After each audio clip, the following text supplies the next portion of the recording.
Oke, kita masuk email ya. Selamat malam semuanya.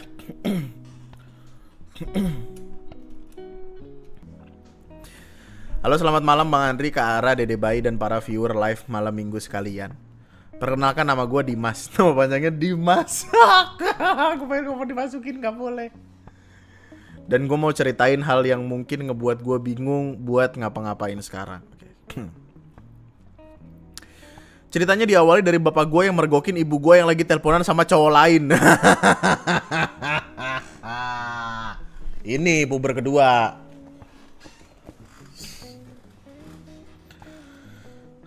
Bokap gue mergokin ibu gue lagi teleponan sama cowok lain waktu itu. Malam-malam sekitar jam 11-an tanggal 25 Juli 2024. Bapak gue situasinya lagi di rumah, terus ibu gue yang di toko dan jadwal toko tutup tuh jam 9 malam. Bapak gue curiga sama ibu gue, makanya dia datengin ibu gue yang ada di toko. Dan alasannya kenapa bapak gue bisa curiga, karena ibu gue yang udah pulang dari kota X dengan timing yang aneh. Nah, maksudnya? Serta alasan yang cukup mencurigakan. Kenapa alasan yang mencurigakan? Yaitu dari awal ibu gue minta izin, bilangnya, "Pak, ibu mau ke kota X, ada kerjaan dari ibu." Di sana bapak gue udah curiga, dan sebenarnya hatinya itu nggak ridho buat ngizinin ibu buat ke kota X, apalagi seumur hidup. Baru kali ini ibu gue bilang kalau mau pergi keluar kota itu sendiri. Kenapa ibu mau ke kota X padahal toko itu lagi rame-ramenya dan jualan bapakku juga lagi laris-larisnya, Bang? Oh, bapak dan ibu gue beda, Bang, jualannya. Oke, jadi bapak ibu lo sama-sama jualan. Akhirnya diizinin lah buat ibu pergi sendiri ke kota X. Tapi di masa bapak gue nganter ibu gue buat ke terminal, ada satu anak dari dukun beranak di kampung gua yang bilang dan gak sengaja kedengeran sama bapak gua, yaitu, "Awas kalau ketahuan sama suamimu bisa dipenggal loh." Nah, kita balik lagi ke masa dimana bapak gua mergokin ibu gua. Jadi waktu itu di hari yang sama, ibu gua tuh pulang dari kota X sekitar jam 7-an. Padahal jadwal di kereta tuh adanya jam 10-an, Bang. Nah, bapak gua makin curiga dari sana, Bang. Makanya pas ibu gua di toko, bapak gua yang posisinya di rumah langsung ke toko tuh sekitar jam 11-an. Dan keadaan toko tuh udah tutup, Bang. Jadi ibu gua nggak tahu kalau bapak gua udah dengar semua apa yang ditelepon sama ibu gua. Bapak gua langsung naik pagar, buka rolling door dari toko, dan kepergok lah ibu gua lagi teleponan sama laki-laki. Bapak gua ngamuk banget tuh, sampai HP yang dipegang sama ibu gua dia diambil dan dihancurin. Sampai body HP-nya tuh melengkung, Bang. Nah, posisi gua tuh lagi tidur sebenarnya, Bang, di rumah, dan bapak gua teriak-teriak ke jendela gua, "Mas, lihat itu! Ibu kamu teleponan sama laki-laki lain, emang laknat, dasar kamu tidak tahu diuntung." Ya, gimana sih orang marah-marah di sinetron tuh? Dengan kondisi yang setengah sadar, gua kira itu cuma mimpi, Bang, makanya gua tidur lagi. Kocak lu. Dan gak lama kemudian pas kakak gua datang ke rumah, dia ngebangunin gua. Perasaan gua udah gak enak dari sana. Dan bener aja, ibu gua sama bapak gua teriak-teriak sambil ke rumah tuh. "Lu yang goblok, lu otak lu di mana? Bapak lu udah kemana-mana nggak pakai sendal. Bapak lu perginya jualan ayam." Gimana sih? Emang kenapa? Nggak boleh jualan ayam? Boleh. Emang kenapa? Makin aneh. Apa sih malam hari ini tuh? Semuanya pembahasannya puber kedua emak-emak.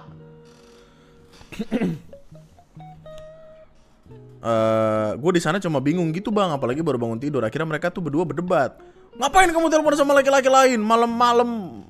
Di malam hari di mana harusnya tidur? Emang bapak lu ngomong sebaku ini ya?" Tapi anggaplah gini. "Apa sih, itu cuma temen mana ada temen manggilannya kayak gitu? Ya kamu tuh nggak pernah main sosial media, makanya nggak tahu banyak kok temen aku yang kayak gini. Aku itu suami kamu kayak nggak ngehargain aku banget. Pagi sore aku jualan demi kamu, malam-malam begini waktu tidur malah telepon sama laki-laki lain." Nah, Bang, panjang lah debat tuh. Mereka sampai keluar omongan dari bapak gue yang bilang, "Kamu mau cerai?" Ibu gue dengan ngomongnya bilang, "Ya udah sana pergi." Ya udah, bapak lu masih jualan ayam." Ya, bacot tuh. Kayak harus senang dah.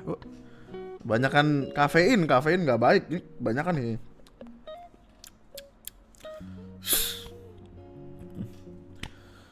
Di sana bapak gue juga nanya ke gue sama kakak gue kalau kami tuh ngizinin dia pergi atau enggak, dan kami bengong, Bang, nggak bisa ngomong apa-apa. Apalagi kakak gue tuh cewek, Bang, baru lahiran. Sekarang tuh gue juga masih di umur 20, belum kerja dan masih kuliah. Anjir, ini baru banget, bro. Juli, bro. Pas bapak gue bawa tas buat masukin baju dia, gue di sana baru bisa gerak, Bang, dan nyamperin Dan gue nyamperin bapak gue dan nahan dia buat nggak pergi dari rumah. Waktu itu kejer banget bang air mata gue, dan bapak gue juga nangis. Bilang kalau hatinya sakit, serasa nggak dihargain. Asmengkil, thank you ya.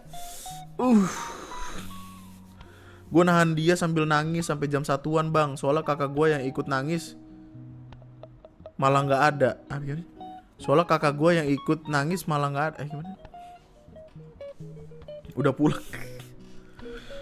Gue udah gak peduli mau kaki gue kram atau mati rasa, yang penting bapak gue gak pergi. Soalnya kalau dia pergi gue kayaknya bakalan nyesel seumur hidup.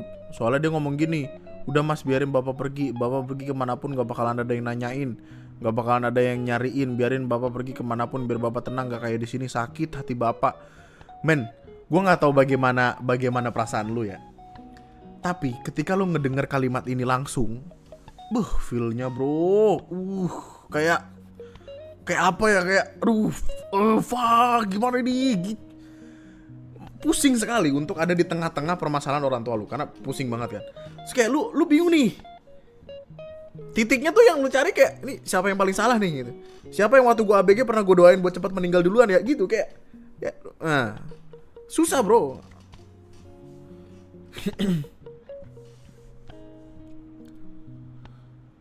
Dan gue bilang, ada Dimas pak yang nyariin sama nanyain bapak, kalau bapak kenapa-napa ada jalan gimana.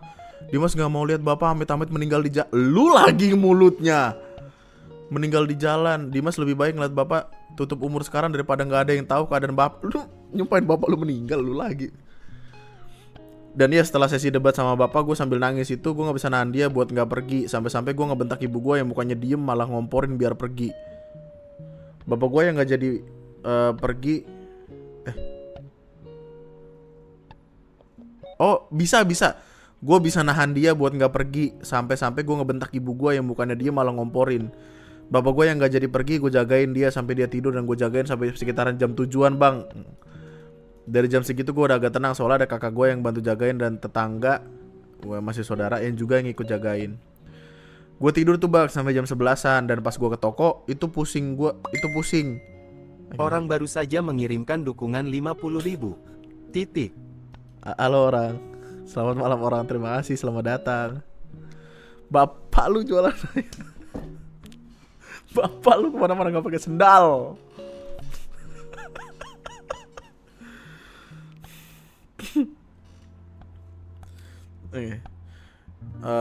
Itu pusing gua nggak tahu lagi karena banyak barang buat jualan nggak ada, dan pas ditanya duit hasil jualan ke ibu gua, dia jawabnya malah hilang dompetnya pas ke kota X.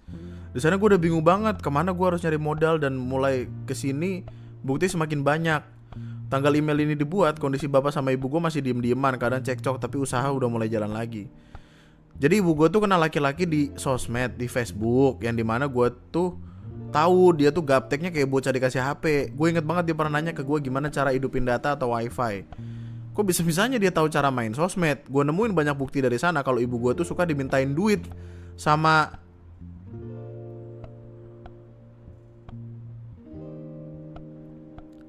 kalau lo nge-add pakai akun cewek cantik, gue yakin lo di-message duluan sama dia. Dan dia udah nge-TF jutaan. Prediksi soalnya duit hasil kerja bapak gue dan toko harusnya jutaan, tapi dia cuma bilang hilang dompetnya. Gue takutnya sindikat bro. Gue takutnya emang tipikal orang-orang yang sengaja untuk memanfaatkan ibu-ibu atau mamak-mamak yang mamak-mamak ya, jangan diganti nanti jadi mamae. Wah, sorry. Biasanya memanfaatkan ibu-ibu yang kesepian atau yang ada masalah di keluarga gitu-gitu. Takutnya penipuan, iya, scam.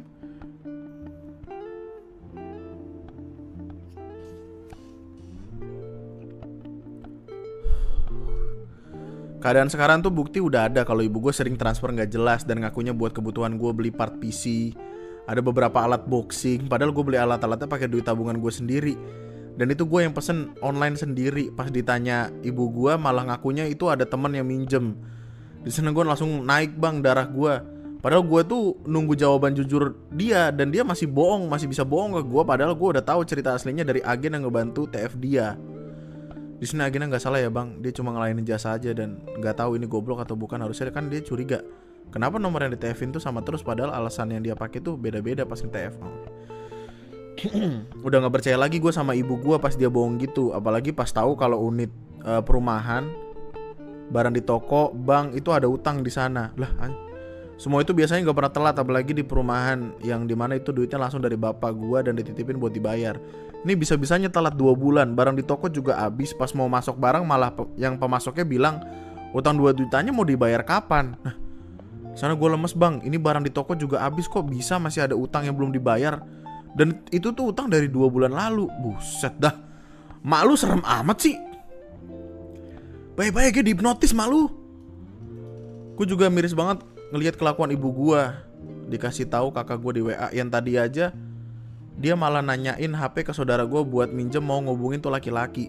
Gue udah gak peduli bang dari sana mau dia mati atau enggak. Padahal bapak gue tadi tuh pas ibu gue kelakuan kayak gitu, dia malah nyeritain masa-masa dia pas sama ibu gue yang dimana awalnya ketemu sampai udah nikah pun masih nyari tutut bareng-bareng. Oh no. Dan gue gak tega bang mau nyeritain itu tuh, makanya gue mending diem aja daripada nyakitin bapak gue lagi. Malahan kakak gue juga bilang kalau ibu gue ada bisik-bisik mau bunuh bapak gue. Apa sih? Bro, kayaknya lu minggat aja dah. Kita bisa tahu, kita sering dengar surga ada di bawah telapak kaki ibu. Tapi kalau ibunya megang pisau, ya jangan pergi. Pergi aja bro, pergi bro. Sumpah lu masih ada bapak lu bro. Serem amat dah. BTW bang, orang yang ngajarin ibu gue buat main sosmed tuh namanya Lina. Dia tuh emang pelakor di kampung. Anjing, semua dibawa wah. Sampai-sampai ketua RW yang udah nikah dan punya anak 2 diembat sama dia. Anjing. Dan maka dari itu tuh RW ngundurin diri. Sekarang gue lagi berjuang buat nyelesain satu-satu, dibantu sama bapak gue yang support buat gue tuh mengelola toko biar bener. Dan yang gue heran tuh kan si Lina udah dikenal pelakor. Dan tuh gosip justru awalnya dari yang beli ke toko gue. Ini bang, boleh gak dibacain email baru tak kirim sih, bukan masalah keluarga kok. Oke, thank you Riang Gigs. Kalau sempat ya, kalau enggak Orang baru kita saja lempar ke mengirimkan minggu depan dukungan aja. 50.000. Apa sih? Apa sih?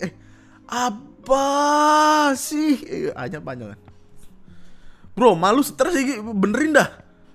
Bawa ke psikolog, sumpah. Enggak, takutnya emang udah masalah dari lama. Kayak dia ada problem rumah tangga, tidak kunjung diselesaikan. Dia akhirnya gedek sama bapak lu, kesel dipendam. Kemudian dia menemukan orang baru di Facebook. Terus katakanlah lebih semua. Masalahnya gini. Orang yang udah lama sama kita, kenapa rasanya tiba-tiba biasa aja? Karena udah lama. Kalau lu ketemu sama orang baru, kenapa jadi excited lagi? Karena itu orang baru. Nah, masalahnya adalah orang baru ini nantinya juga akan jadi orang lama. Akan berulang circle-nya kalau semua yang ada di kepala lu itu nggak berhenti. Masa setiap kali bosan ganti. Emang lu orang kayak beli HP. Dikasih channel sama si Lina itu emang anjir, dikasih channel sama si Lina itu emaknya bejis.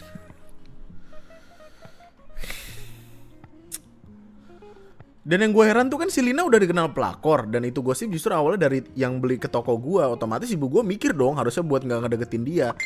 Ini mah bang udah mau minjemin duit ke dia, pas ditanya malah dia bilang udah dibayar. Ebel, thank you Ebel. Nanti dibuka ya, thank you. Dan umur ibu sama bapak gue tuh udah 50-an, Bak. 50-an, Masya Allah. Makanya itu yang bikin kalau si cowoknya tuh gak mungkin bakal mau sama ibu gue. Dia cuma dimanfaatin aja. Tapi ibu gue kayak buta, Bang. Mungkin sekian mau cerita dari gue yang masih berlanjut dari tanggal 24 sampai sekarang. Dan gak tahu lagi besok gimana. Semoga aja ibu gue mau berubah dan minta maaf ke bapak. Gue gara-gara udah selingkuh dari dia secara tulus dan ikhlas. Mohon banget tulisanku kurang mengenakan jika dibaca, serta banyak sekali hal yang saya nggak masukin dikarenakan saya nggak sanggup. Mungkin buat inget omongan dan kejadian waktu itu. Semoga keluarga saya selalu. Amin, terima kasih. Terima kasih banyak atas waktu luangnya kawan-kawanku sekalian. Terima kasih banyak sudah hadir pada malam hari ini. Sepertinya malam hari ini kita cukupkan sampai di sini. Semoga cerita pada malam hari ini bisa membuat kita semua happy lagi menjalani kehidupan. Mohon diingat, kehidupan itu berat ya. Meskipun gak akan seberat cerita-cerita yang tadi, tapi ada beratnya lah, ada beratnya. Terima kasih banyak atas waktu luangnya.